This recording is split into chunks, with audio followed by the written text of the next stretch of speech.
জান্নাতের বাগানের মেহমান এবং চিফ গেস্ট। কথা বলে না কেন? এটা হলো সাজের পোশাক।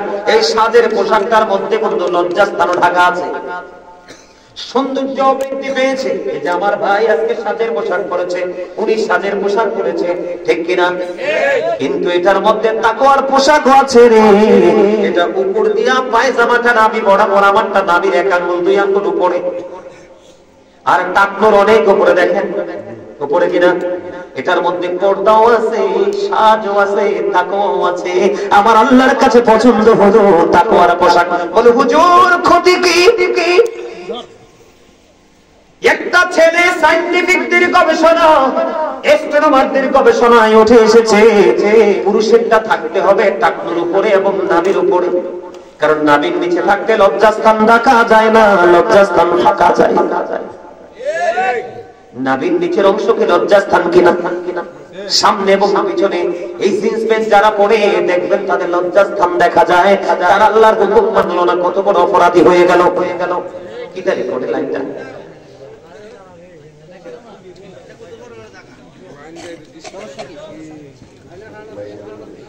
লা ইলাহা ইল্লাল্লাহ, লা ইলাহা ইল্লাল্লাহ, লা ইলাহা ইল্লাল্লাহ, লা ইলাহা ইল্লাল্লাহ, লা ইলাহা ইল্লাল্লাহ।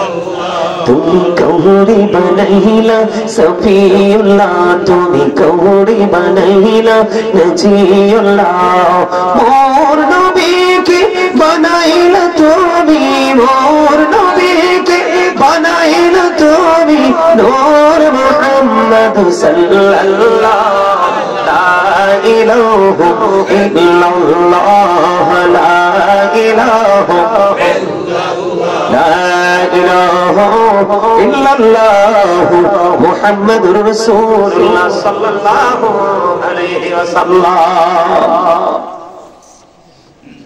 আমার দিকে তাকান বন্ধু, বিরক্ত হইেন না, কত গুরুত্বপূর্ণ বিষয় এটা। হলো বর্তমানে আমাদের বাচ্চাদের গজব। গজব কিনা?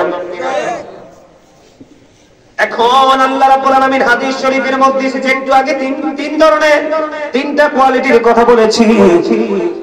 হাদিস শরীফের মধ্যে এসেছে বন্ধু আমার দিকে তাকান, কাল হাসরের দিন আল্লাহ 3 শ্রেণীর মানুষের সাথে কোনো কথা বলবে না, তাদেরকে দয়া করবে না, তাদেরকে কোনো মায়া করবে না। হুজুর তারা কারা গো? এর মধ্যে যুবকেরা রে, ও আমার চানখা বললার যুবক বন্ধু, তোমরা সবাই শোনো। এর মধ্যে একটা শ্রেণীর পুরুষ থাকবে রে, যারা অহংকার করে করে নাভির নিচে এবং টাকনুর নিচে ঝুলিয়ে ঝুলিয়ে পোশাক পরেছে। নাউজুবিল্লাহ বলে না? 2 নাম্বার হলো মানুষকে উপকার করে খোটা দিয়েছে। 3 নাম্বার হলো মিথ্যা কথা বলে বন্ধ ব্যবসা করে কাস্টমার থেকে টাকা নিয়েছে। নাউজুবিল্লাহ বলেন না? তাহলে জিন্স প্যান্ট পরলে লাভ না লস? বুখারী শরীফের মধ্যে এসেছে, যে সুস্থ মস্তিষ্কে জেনে শুনে টাকনুর নিচে পোশাক পরবে রে, তার ঠিকানা হবে জাহান্নাম। এবার আসেন নামাজ। আমরা যে নামাজ পড়ছি, নামাজের সমস্যা, একটা সমস্যা আমি তুলে ধরছি বড়, যেটা বর্তমান সময়ে বন্ধু আল্লাহর হাবিব একদিন মসজিদের মধ্যে অবস্থান করতেছে, হঠাৎ করে একজন এসে নামাজের নিয়ত বেঁধে ফেললো। নবীজি বললেন তুমি ওযু করে আসো। তিনি নামাজের নিয়ত ভেঙে ওযু করতে গেল, তিনি আবার ওযু করে এসে আবার নামাজের নিয়ত বাঁধলো। নবীজি বললেন তুমি ওযু করে আসো। এবার বন্ধু তিনি আবার ওযু করে আসলেন, আবার ওযু করে এসে তিনি নামাজের নিয়ত বাঁধলেন। যুবক তোমরা যদি বুদ্ধিমান হও, এটা তোমাদের জন্য বড় একটা নিয়ামত। 2বার তিনি ওযু করে আসলো, তৃতীয়বার আবার নবীজি বললেন তুমি ওযু করে এসো। আবার তিনি বন্ধু ওযু করতে চলে গেল। ওযু করতে যখন চলে গেলেন, এবার একজন প্রশ্ন করলেন ইয়া রাসূলুল্লাহ, ইয়া হাবিবাল্লাহ, নবী গো, ও প্রাণের নবী, আপনি বারবার কেন বলছেন ওযু করার জন্য? ইয়া রাসূলুল্লাহ, কেন গো বারবার বলছেন ওযু করার জন্য? আমার নবীজি আবার ডাক দিয়ে বললেন ওযু করতে বলার কারণ হলো সেই যে পোশাকটা পরে নামাজ পড়তেছে, এই পোশাক পরে যদি কিয়ামত পর্যন্ত সে নামাজ পড়ে রে, নামাজ দিয়ে আল্লাহ পর্যন্ত পৌঁছাতে পারবে না। কারণ নামাজকে নামাজ হিসাবে আল্লাহর দরবারে পৌঁছাইতে চাইলে বন্ধু, নামাজকে নামাজ হিসাবে আল্লাহর দরবারে পৌঁছাইতে চাইলে আপনার শারীরিক পবিত্রতা লাগবে, অন্তরের পবিত্রতা লাগবে, ইভেন পোশাকের পবিত্রতা লাগবে। কারণ আল্লাহ রাসূল বলেছেন লা তুকবালু সালাতুন মিন গায়রি তুহুর, পবিত্রতা ছাড়া ইবাদত কবুল হয় না। আপনি কি খেয়াল করছেন বিষয়টা? এখন আপনি মনে মনে বলবেন হুজুর এখন থেকে জিন্স প্যান্ট পরাবো, ছাড়বো না, নিচে দিয়ে প্যান্টটাকে বটে দিব। আমি বলবো নিচে দিয়ে আপনি প্যান্টটাকে বটে দিবেন, সমস্যা নেই, কিন্তু উপরে তো তুলতে পারবেন না। কারণ এটা ক্রিয়েট করা হয়েছে স্মল আকারে, এটাকে সৃষ্টি করা হয়েছে, বানানো হয়েছে ছোট্ট করে। বেঈমান কাফেররা জানে এইভাবে মুসলমানকে আরেকটা জায়গা থেকে সরাইতে পারবো। সরে গেছে না কোনো ভাই? ছেলেরা সরে গেছে না? আজকে ছেলেরা হয়তো বা জানে না, আমরা মৌলবীরাও তো থাকি গান বাজনা নাটক ফাটক নিয়ে। কথা কয় না? ম্যাক্সিমাম মৌলবী স্টেজে বসে রং ঢং ভাইরাল হওয়ার ধান্দা।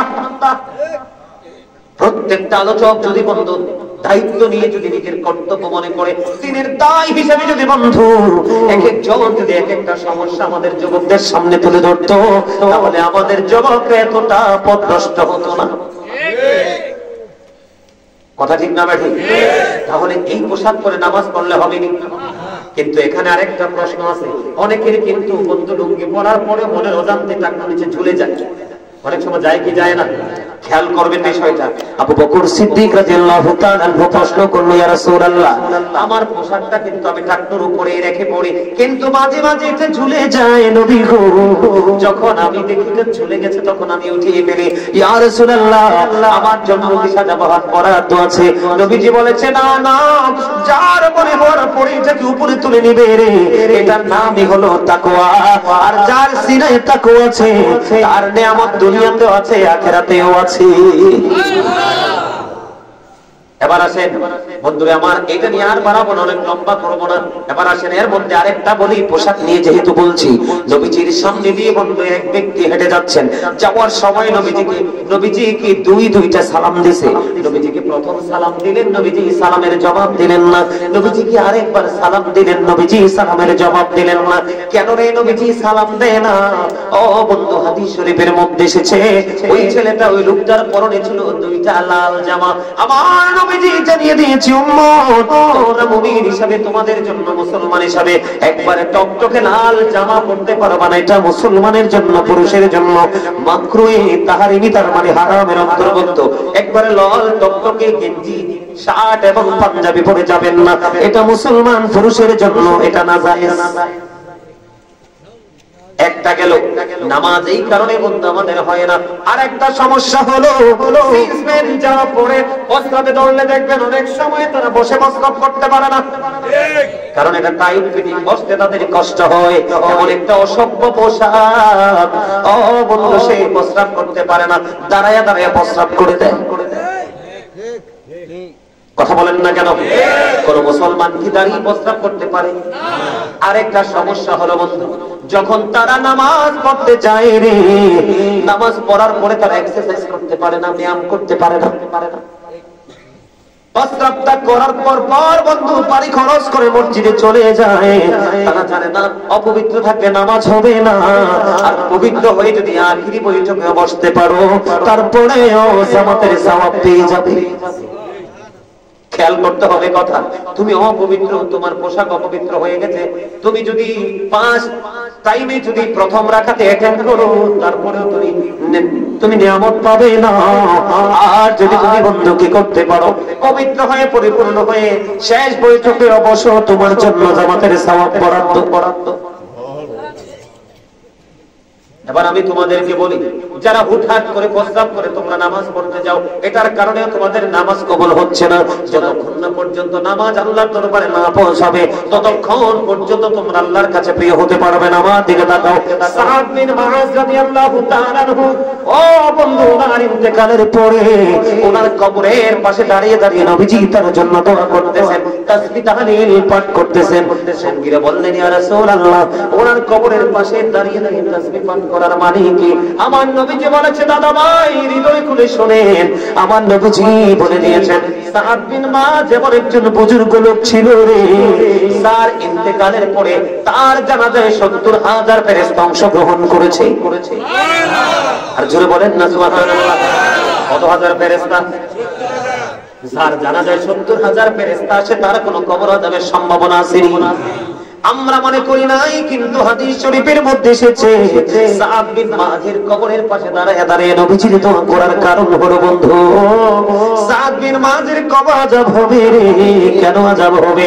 তিনি এত বেশি আমল করেছেন, এত বেশি ইবাদত করেছেন, যার জানাজায় ৭০,০০০ ফেরেশতা বন্ধু পৃথিবীতে কদম দিয়ে তার জানাজায় শরীক হয়েছে, কিন্তু তারপরেও তার কবর আযাবের সম্ভাবনা রয়েছে। ইয়া রাসূলুল্লাহ, কেন গো? কারণ সে প্রস্রাব করে ভালো করে পবিত্র হতো না। নাউজুবিল্লাহ বলবেন না? তারপরে নবীজি দোয়া করে দিলেন, আল্লাহ তাকে ক্ষমা করে দিলেন। এবার আসেন, ছোট্ট করে বলছি বন্ধু, হাদিস শরীফের মধ্যে এসেছে একজন ব্যক্তি 10 টাকা দিয়ে একটা জামা বানাইলো। কয় টাকা? এর মধ্যে 9 টাকা বন্ধু হালাল, 1 টাকা হারাম। সুদের হোক, ঘুষের হোক, চুরির হোক, ডাকাতির হোক, যেটারই হোক। আল্লাহর নবী বলেছেন, 1 টাকা যদি 9 টাকা হালাল টাকার সাথে 1টি টাকা যদি বন্ধু হারাম টাকা হয়, এই টাকা দিয়ে জামা বানাইয়া কিয়ামত পর্যন্ত তুমি নামাজ পড়তে পারবে, এই নামাজ আল্লাহ পর্যন্ত পৌঁছাবে না। এইভাবে নামাজটা আমরা পড়তে পারি না বিধায় বন্ধু আমাদের বান্দার হক বন্ধু আমরা নষ্ট করি। বান্দার হক কিভাবে আদায় করতে হয় আমরা জানি না। সর্বপ্রথম আমি যদি বলি, আমাদের দেশে বন্ধু অনেক স্বামী আছে বিবির মোহরানা দেয় না। কথা কয় না? কথা বলেন না কেন? আছে না নাই? অনেক স্বামী আছে ক্ষমতা থাকার পরেও বিবির মোহরানা দেয় না। আল্লাহর হাবিব বলেছেন, ক্ষমতা থাকার পরেও বিবির মোহরানা দিয়ে গেল না, কাল হাসুরের দিন তোমাকে জিনাকারীদের অন্তর্ভুক্ত করে জাহান্নামে দেওয়া হবে। ওই যে শিক্ষা নাই, হক আদায় করতে পারেন নাই। কথা বলেন। আমরা মুসলমান হিসাবে আমাদের একজন মুসলমানের প্রতি আরেকজন মুসলমানের হক আছে না নাই? কি কি হক বলবো? সর্বপ্রথম আপনার হক হলো বন্ধু, সর্বপ্রথম হক হলো পরিচিত হোক বা অপরিচিত হোক, মুসলমানকে দেখা মাত্রই সালাম দিয়ে দিবেন। কি দিবেন? কার অর্ডার? নবীজি বলেছে, পরিচিত হোক অপরিচিত হোক, দেখা মাত্রই তুমি সালাম দিয়ে দিবা। আল্লাহর কাছে বান্দার পক্ষ থেকে 2টা কাজ সবচেয়ে বেশি প্রিয়। কয়টা কাজ? 2টা কাজ সবচেয়ে বেশি প্রিয় রে। এর মধ্যে প্রথম কাজটা হলো পরিচিত হোক অপরিচিত হোক, তাকে দেখা মাত্র সালাম দিয়ে দিব। সুবহানাল্লাহ বলেন, আরো জোরে। এরপরে কি করতে হবে জানেন?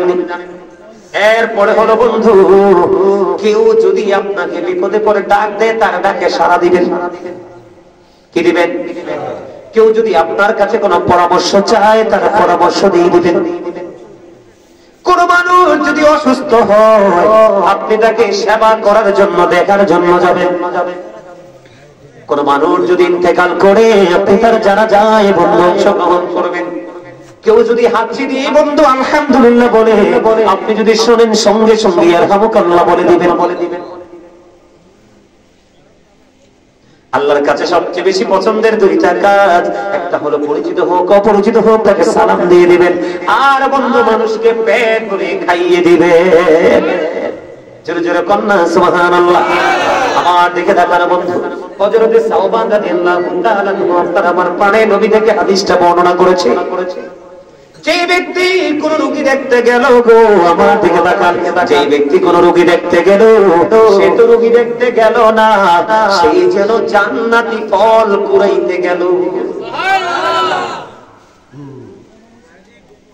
আপনি যখন কোন অসুস্থ মানুষকে সকালবেলা দেখতে যাবেন, আপনার জন্য ৭০,০০০ ফেরেশতা আল্লাহর কাছে দোয়া করতে থাকবে। আমাদের মধ্যে আছেন অনেকে সকালে যায়, অনেকে বিকালে যায়। হাদিস শরীফের মধ্যে আসছে, নবী জানিয়ে দিয়েছেন, কেউ যদি বিকালে যায় রে, ও বন্ধু, আল্লাহর হাবিব বলেছেন বিকাল বেলা 70,000 ফেরেশতা ওই রোগী দেখতে যিনি যায় তার জন্য বন্ধু দোয়া করতে থাকে। জোরে জোরে সুবহানাল্লাহ। বান্দার হক গুলো আদায় করতে হবে কত সুন্দর চমৎকার ভাবে। বন্ধু, এর মধ্যে আরেকটা হলো ব্যবহার। ব্যক্তি জীবনে ব্যবহারটা অনেক বেশি মিষ্টি রাখবেন। হযরতে আবু হুরায়রা রাদিয়াল্লাহু তাআলা আনহু থেকে হাদিস বর্ণিত, খেয়াল করেন। আপনারা ক্লান্ত হয়ে যাচ্ছেন, আমি বুঝতেছি, শেষ করে দিব। আল্লাহর হাবিব একজনের দিকে, আল্লাহর হাবিবের আমার দিকে তাকান। একজন এসে ইয়া রাসূলুল্লাহ, এক ব্যক্তি তিনি অনেক বেশি নামাজ পড়ে, অনেক বেশি দান সদকা করে গো নবী, কিন্তু ওনার ব্যবহার সুন্দর নয়। আমার নবীজি বললেন সে জাহান্নামী। খেয়াল করেন হাদিস শরীফ। অনেক বেশি দানবীর, অনেক বেশি পরেজগার নামাজি, কিন্তু তার ব্যবহার সুন্দর না। আমার নবীজি জানিয়ে দিলেন সে জাহান্নামী। আরেকজন মহিলার দিকে ইশারা করলেন, ইয়া রাসূলুল্লাহ, ওই মহিলাটা অনেক বেশি দান করতে পারে না, অনেক বেশি আমল করতে পারে না, ইয়া রাসূলুল্লাহ, কিন্তু তার ব্যবহার এত সুন্দর গো, তার ব্যবহার শুনলে কলিজাটা ঠান্ডা হয়ে যায়। আমার নবীজি বললেন ও জান্নাতি। খেয়াল করছেন বিষয়টা? আমাদের কি সেই চিন্তা আছে? আছে সেই চিন্তা? কথা বলেন আছে? আবার আমরা একটা সমাজে বসবাস করি না? এবার আসেন বন্ধু, এই যে ব্যবহার চলে গেল, আপনাকে আরেকটা কাজ করতে হবে। সেই কাজটা কি জানেন? সেই কাজটা হলো আপনার আমার বাড়ি বানাই কিনা? কথা কয় না? বানাই না? আমাদের দেশে অনেক মানুষ আছে না, একজনের বিপদে ফেলানোর জন্য রাস্তায় বেড়া দেয়, বাউন্ডারি ওয়াল দেয়। কয়টাকে দেখছি শরীয়তপুরে এক ঘটনা টিভিতে আসছে বন্ধু, মানুষ মারা গেছে, লাশ বের করার মতো রাস্তা দেয় না। জোরে জোরে কন্যা নাউজুবিল্লাহ। আমার নবী বলেছে, এ চানকাবুল্লার মানুষ, আমার ভাই, আমার বাবা গো, মা বোনদেরকে ডেকে ডেকে বলছি, হৃদয় খুলে শোনো, আলোচনা শেষ করে দিচ্ছি বন্ধু। আপনার আমার প্রাণের নবী জানিয়ে দিয়েছেন, তুমি ধরো একজন তোমার পাশের লোক আছে, একজন খুবই গরিব, বাড়ি ঘর বানাইতে পারবে না, কিন্তু তোমাকে আল্লাহ হঠাৎ করে এমন তৌফিক দিয়েছে, তুমি 10 তলা বা 2 তলা বা 3 তলা বা 1 তলা ভবন বানাবা। আমার নবীজি বলেছে, তোমার পাশে যেই গরিব মানুষটা আছে রে, তার সাথে তুমি পরামর্শ করো। কি করো? তার সাথে তুমি পরামর্শ করো, কারণ তুমি বাড়িটা বানাইবা মিনিমাম 100 বছরের জন্য। তোমার সুবিধাটা যেমন 100 বছরের হবে, তোমার পাশের যে গরিব মানুষটা তার অসুবিধাটাও কিন্তু 100 বছরেরই হবে। এই জন্য নবীজি বলেছি, দুজন মিলে আলাপ আলোচনা করো, আলাপ আলোচনার মধ্য দিয়ে তুমি একটা সমাধান করে বাড়ি বানাও, তোমার যেন সুবিধা হয় এবং তোমার ওই অসুস্থ মানুষ, গরিব মানুষটারও যেন সুবিধা হয়। সুবহানাল্লাহ। কত বলবো বন্ধু, আশ্চর্য হয়ে যাবে। ইসলামের কত সুন্দর, কত নিয়ামতের জিনিস। আমার নবীজি বলেছে, আমি আমার মা বোনদের কি বলবো, আপনাদের ছেলেরা, আপনাদের স্বামীরা এই খবর রাখবে না, আমি আমার মা বোনদেরকে ডেকে ডেকে বলবো গো, আপনারা যখন তরকারি রান্না করবেন, নবীজি বলেছেন তরকারির মধ্যে ঝোলটা একটু বাড়াই দাও। কি করো? কথা বলে না। তরকারির মধ্যে ঝোল বা রসা যেটাই বলেন আপনি বাড়াইয়া দাও, যেন এখান থেকে একটা বাটি তুমি তোমার পাশের ঘরে যেন পৌঁছে দিতে পারো। ইয়া রাসূলুল্লাহ, ইয়া হাবিবাল্লাহ, নবী গো, ও প্রাণের নবী। আমার আয়েশা প্রশ্ন করলেন, আমার 2 জন প্রতিবেশী আছে, আমার দিকে তাকাও, কয়জন? 2 জন প্রতিবেশী আছে গো নবী, আমি কাকে আগে দিব? আমার নবীজি বলেছে, যে প্রতিবেশীটা তোমার খুব কাছে তাকে আগে দাও। মজার কি না? মজা না? শুধু মজা, তবে যদি প্রেমিক হইতে পারে। ঠিক না? অনেক লম্বা সময় হয়ে গেছে। সম্মানিত উপস্থিতি, আমি আপনাদেরকে আজকে একটা হাদিস শরীফ, 2টো হাদিস শরীফ একটু দেখে দেখে পড়ি। যদিও এই হাদিসগুলো আমি একাধিকবার বলেছি, আপনাদের সামনে আজকে দেখে দেখে একটু বলবো যেন আপনাদের অসুবিধা না হয়। বুখারী এবং মুসলিম শরীফের হাদিস, হযরত আবু হুরায়রা রাদিয়াল্লাহু তাআলা থেকে হাদিস বর্ণিত। আমার দিকে তাকান। আবার রাসূল বলেছেন কি, শেষ করে দিচ্ছি আলোচনা, খেয়াল করেন সর্বশেষ আলোচনা। আর আবি হুরায়রা রাদিয়াল্লাহু তাআলা قال رسول الله صلى الله عليه وسلم من اطاعني فقد اطاع الله ومن عصاني فقد عصى الله ومن اطاع اميري فقد اطاعني ومن عصى اميري فقد عصاني متفق عليه। জোরে জোরে বলুন আল্লাহু আকবার, জোরে বলুন আল্লাহু আকবার। আমার এই লোকটা হেলে মনে হয় যে আমার কাছে কিছু কইতে হয়েছে। আলহামদুলিল্লাহ বলেন। আমি একটু ব্যাখ্যা বিশ্লেষণ করে বন্ধু আলোচনাটা শেষ করব। আমার দিকে তাকান। হযরতে আবু হুরায়রা রাদিয়াল্লাহু তাআলা আনহু থেকে হাদিস খানা বর্ণিত। আমার দিকে তাকান। আবার রাসূল বলেছেন মান আতাআনি ফাকাদ আতাআল্লাহ। আবার রাসূল বলেছেন যে ব্যক্তি আমার অনুগত করে রে সে যেন আল্লাহর অনুগত করে। খেয়াল করে, যে ব্যক্তি নবীর অনুগত করে মানে নবীকে মানে সে যেন আল্লাহকে মানে। খেয়াল করেন, তারপরে তিনি আমার রাসূল আরো বলে দিয়েছেন ওমান আসানি ফাকাদ আসাল্লাহ। জোরে জোরে কন্যা নাউজুবিল্লাহ। আপনার আমার প্রাণের নবী বন্ধু এবার তিনি বলে দিয়েছেন যে ব্যক্তি আমার অবাধ্য করে সে যেন আল্লাহর অবাধ্য করে। মানে আপনি নবীকে অমান্য করা মানে আল্লাহকে অমান্য করা। খেয়াল করেন, এবার আসেন আসল জায়গায়। ভালোবাসাটা কত দামি দেখেন। ভালোবাসাটা সিস্টেমে সিস্টেমে ধীরে ধীরে কেমন করে আপনাদের হাতের নাগালে আল্লাহ পৌঁছাই দিয়েছে নবীর মাধ্যমে। এবার আমার দিকে তাকান বন্ধু। ওমান আতুআ আমিরি ফাকাদ আতুআনি। তুই ফোনদারে আমার নবীজি বলে দিয়েছে তোমরা যে হুজুরদেরকে ভালোবেসে দাওয়াত দাও, কি করো? দাওয়াত দাও, হুজুরদের জন্য ভালো বিছানাটা রেডি রাখো, ভালো ভালো খাওয়াও, তাদের কাছ থেকে যে দিনের শিক্ষাটা নিতে চাও এটা তোমাদের কেমন লাভ তুমি দেখো। আমার নবীজি বলতেছে দেখো তোমরা এখানে ওমান আতুআ আমিরি ফাকাদ আতুআনি। আমার নবীজি বলল যে আমার আমিরকে ভালোবাসলো রে সেই যেন আমি নবীরে ভালোবাসলো। এই প্রজন্মে নবীর আমির হলো হক্কানি আহলে সুন্নাত ওয়াল জামাতের আলেমরা। এই জন্য সুন্নিরা জান্নাতি। এই জন্য কি আহলে সুন্নাত ওয়াল জামাতের অন্তর্ভুক্ত সকল মানুষ জান্নাতি, নারী পুরুষ জান্নাতে।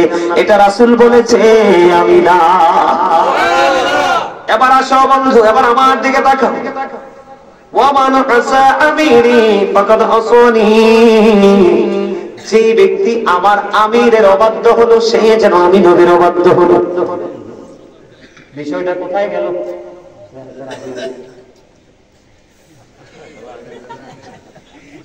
আমার দিকে তাকান, দেখেন প্রথমে হাদিসের নমুনাটা কি বুখারী এবং মুসলিম শরীফের মধ্যে এসেছে। আল্লাহর হাবিব বলেছেন মান আতাআনি ফাকাদ আতাআল্লাহ ওয়া মান আসানি ফাকাদ আসাল্লাহ ومن اطاع اميري فقد اطاعني ومن عصى اميري فقد عصاني। ও বন্ধু আমার দিকে তাকাও, যে রাসূলকে মানলো সে আল্লাহকে মানলো, যে রাসূলের অবাধ্য হলো সে আল্লাহর অবাধ্য হলো। এবার নবীজি বলতেছে যে আমার আমিরের অনুগত করলো সে যেন আমি নবীর অনুগত করলো, যে আমার আমিরের অবাধ্য করলো সে যেন আমি নবীর অবাধ্য হলো। তার মানে হক্কানি আলেমকে ভালোবাসা, এই নবীকে ভালোবাসা। নবীকে ভালোবাসার মানে হলো আল্লাহ পেয়ে যাওয়া। এবার আরেকটা হাদিস শোনাই, ছোট্ট একটা হাদিস দেখে দেখে পড়ি, এই জন্য তোমাদের যেন সন্দেহ না হয়। আমার দিকে তাকাও, আল্লাহর হাবিব বলেছে এদিকে তাকাও, কুল্লু উম্মতি ইয়াদখুলুনাল জান্নাহ ইল্লা মান আবা কিলা ওয়া মান আবা ক্বালা মান আতানি দাখালাল জান্নাহ ওয়া মান আসানি ফাকাদ আবা। রাওয়াহুল বুখারী। সূরা আল্লাহু আকবার। নবীজি জানিয়ে দিয়েছেন কুল্লু উম্মতি ইয়াদখুলুনাল জান্নাহ। নবীজি বলে দিয়েছেন আমার সকল উম্মত জান্নাতে যাবে ইল্লা মান আবা, যারা অস্বীকারী তারা নয়। নবীজিকে প্রশ্ন করা হলো, এখানে প্রশ্ন করেছেন কিলা ওয়া মান আবা ইয়া রাসূলুল্লাহ, অস্বীকার করে কারা? আমার নবীজি বলেছেন ক্বালা মান আতানি দাখালাল জান্নাহ, যারা যে আমার ইতায়াত করবে সে জান্নাতে যাবে। ওয়া মান আসানি ফাকাদ আবা, যে অনুগত করলো না মূলত সে অস্বীকার করলো। মানলেন না হলো যে মানলো না, অনুগত্য করলো না, যা বলেছি তা শুনলো না, সেই মূলত কি করলো? অস্বীকারী। তার জন্য বরাদ্দ কি? জাহান্নাম। ঠিক কিনা বলেন? আরো জোরে বলেন। তাহলে কি করতে হবে? হক্কানি আলেম যেখানে থাকুক, নবীর প্রেমিক, অলির প্রেমিক, নবীর ওয়ারিস, তাদের সাথে প্রেমের ডুরি লাগাইতে হবে। ঠিক না? ঠিক। আরো জোরে বলেন, ঠিক না? ঠিক। সম্মানিত উপস্থিতি।